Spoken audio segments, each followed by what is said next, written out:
Assalamualaikum warahmatullahi wabarakatuh.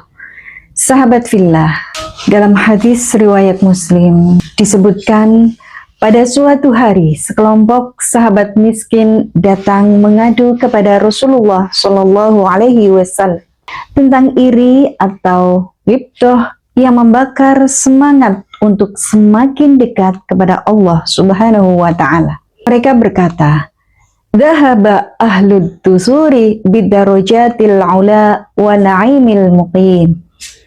Orang-orang kaya telah pergi membawa pahala yang banyak dan kenikmatan yang kekal. Lalu mereka menjelaskan, mereka sholat seperti kami, mereka berpuasa seperti kami berpuasa, tetapi mereka punya harta untuk haji, umroh, jihad, dan sedekah.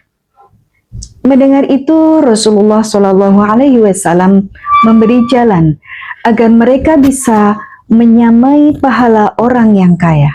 Tusabbihuna wa tukabbiruna wa tahmaduna dubura kulli sholatin salasan wa salasin.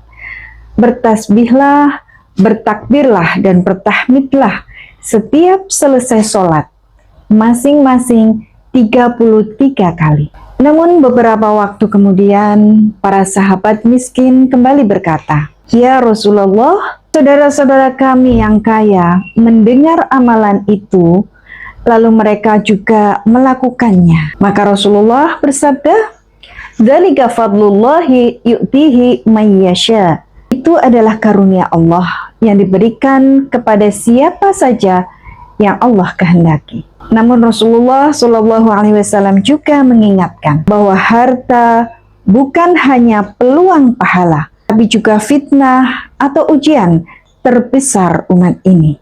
Beliau bersabda, "Inna likulli ummatin fitnah, wa fitnatu ummatil mal." Sesungguhnya setiap umat memiliki fitnah atau ujian, dan fitnah umatku adalah harta. Sahabat fillah, orang yang kaya memang punya peluang melakukan amal jariah yang lebih leluasa, tetapi juga punya peluang melakukan kemaksiatan yang lebih dahsyat yang tidak bisa dilakukan oleh orang miskin. Karena harta bisa menjadi bahan bakar sedekah dan amal jariah yang menyelamatkan, tetapi juga bisa menjadi bahan bakar kemaksiatan, kesombongan, dan kemewahan berlebihan yang mencelakakan. Karena itu, orang kaya akan dihisap lama dibanding orang miskin. Rasulullah Shallallahu Alaihi Wasallam bersabda, orang-orang miskin akan masuk surga sebelum orang-orang kaya dengan jarak setengah hari akhirat, atau setara 500 tahun. Dan setiap pemilik harta akan ditanya secara detail. Ditanya tentang hartanya, dari mana ia mendapatkannya, dan untuk apa ia membelanjakannya. Maka sahabat fillah, jika Allah memberi kita kekayaan, syukurilah dan jadikan ia kendaraan menuju surga, bukan jalan menuju neraka. Jika Allah mentakdirkan kita miskin, bersabarlah, karena sabar itu pun kemuliaan besar dan hisabnya lebih ringan.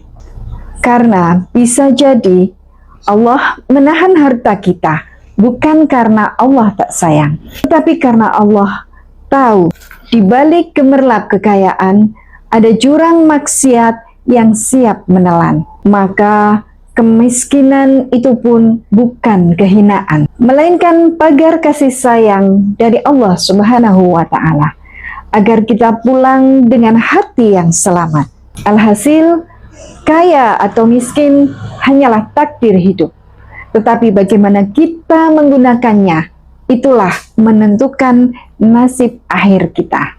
Wallahu a'lam bishawab. Wal afu minkum. Wassalamualaikum warahmatullahi wabarakatuh.